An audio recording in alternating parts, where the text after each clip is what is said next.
Morning student, today we will read 11th chapter. Chapter name is संचार means communication.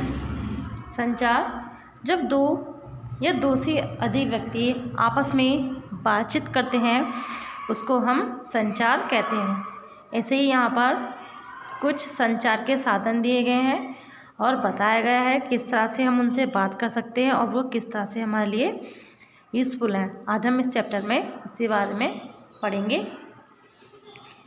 सभी सजीव वस्तुओं के पास संचार बातचीत करने की शक्ति होती है।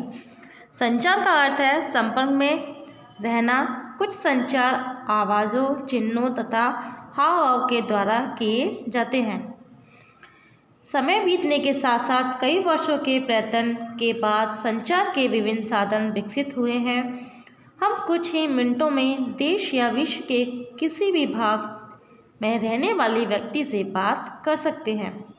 अब दूरी कोई बड़ी रुकावट नहीं है।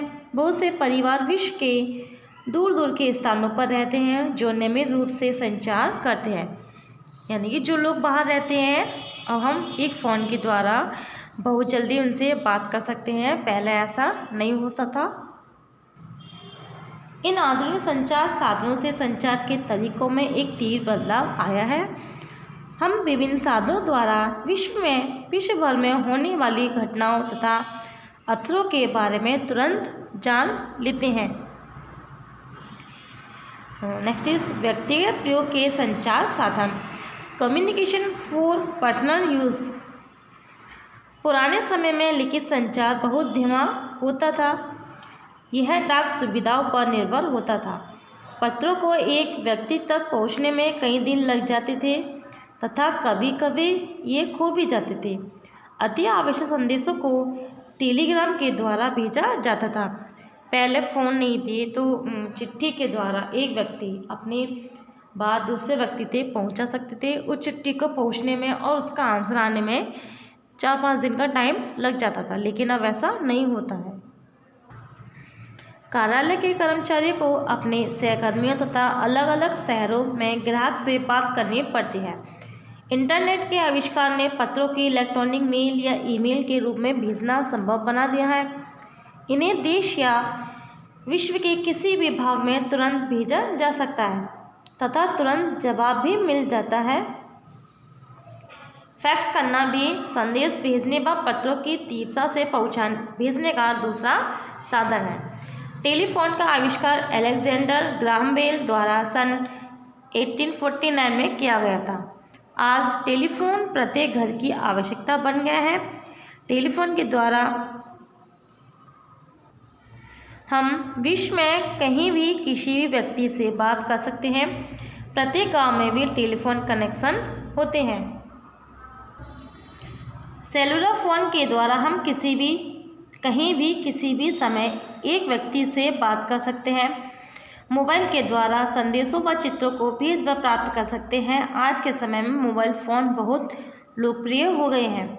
मोबाइल फ़ोन के द्वारा इंटरनेट चलाया जा सकता है। अब फ़ोन के द्वारा हम अब एक व्यक्ति से बात बहुत जल्दी कर सकते हैं। वह किसी चीज़ को देखना हो तो वो हम सभी इंटरनेट के द्वारा फ़ोन में दे सकते हैं। द नेक्स्ट इज जनसंचार के साधन मीन्स ऑफ मास कम्युनिकेशन, यानी कि जनसंचार के एक से अधिक लोगों से बातचीत करना, उसको हम जनसंचार के साधन कहते हैं।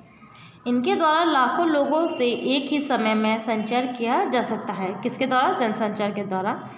अधिक संख्या में लोगों तक पहुंचने के लिए हम समाचार पत्रिका, रेडियो तथा टेलीविज़न का उपयोग करते हैं। टेलीविज़न के आगमन के साथ लोगों का जीवन हमेशा के लिए बदल गया है।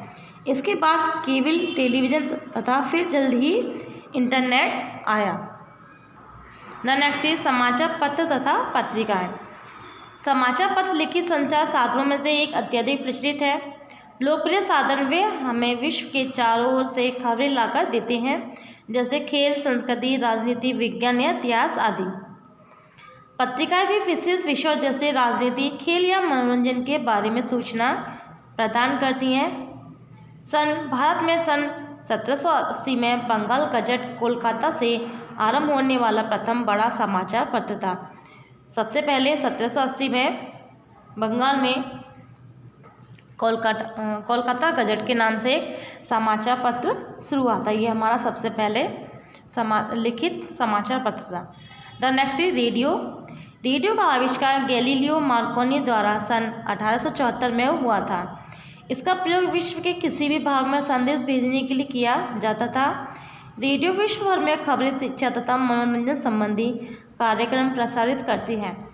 टेलीविज़न से पहले रेडियो मनोरंजन का एकमात्र स्रोत था। टेलीविज़न के आ जाने के बाद रेडियो का महत्व कुछ कम हो गया है, परंतु रेडियो अशिक्षित लोगों को बहुत से सीखने में सहायता करता है। टेलीविज़न से पहले रेडियो का आविष्कार हुआ था। इसके द्वारा व्यक्ति अपनी बात कह सकते थे या एक से अधिक लोगों को सूचनाएं दे सकते थे। The next is television. Television जनसंचार का अत्यधिक लोकप्रिय साधन है। इसका आविष्कार जॉन रोजीवेयर द्वारा सन 1926 में किया गया था। हम रेडियो पर केवल सुन सकते हैं, परंतु टेलीविज़न पर सुनने के साथ साथ देख भी सकते हैं।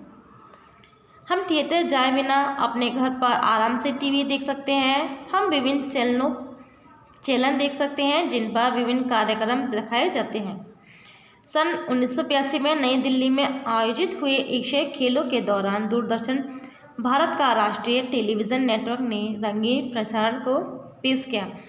जब पहले टेलीविज़न का आविष्कार हुआ था तो उस पर सिर्फ एक ही चैनल आता था, दूरदर्शन, और उसमें ब्लैक एंड वाइट पिक्चर या समाचार ये दिखाए जाते थे। सन 1982 में नई दिल्ली में एशियाई खेल हुए थे, जब उसका पहला रंगीन प्रसारण टीवी पर हुआ था। The next is internet. Internet कंप्यूटरों का एक जाल है। इंटरनेट विश्व में संचार का सबसे तीव्र साधन है।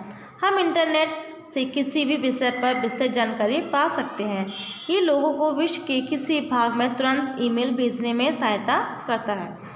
ये जल्द ही जनसंचार का अत्यधिक लोकप्रिय साधन बन जाएगा।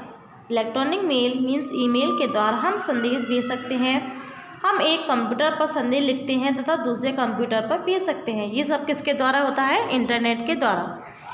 इंटरनेट पर बातें करने या कुछ ढूंढना बहुत से लोगों को मनपसंद समय बिताने का साधन बन गया है। हमें पत्र भेजने या प्राप्त करने के लिए ईमेल पते की आवश्यकता होती है। ईमेल पता इस प्रकार होता है: edit Oryol gbp@com yahoo.com। Email बहुत तेज तथा सस्ता भी होता है। गूगल एक ऐसी ही सर्च इंजन है जिस पर हम कुछ भी सर्च कर सकते हैं। अपनी पढ़ाई से रिलेटिव, यहाँ कहीं किसी की चीज़ के बारे में जानकारी लेनी है, वो सब हम उसका नाम गूगल पर डालेंगे और सर्च कर लेंगे। संचार के साधनों ने विश्व को छोटा बना दिया है। वह दिन दूर नहीं जब विश्व एक वैश्विक गांव बन जाएगा। इसका श्रेय संचार के क्षेत्र में हुए विकास को जाता है। संचार के इन साधनों ने सच में हमारा जीवन बदल दिया है। Chapter is finish. I hope you all are understand this chapter and thank you.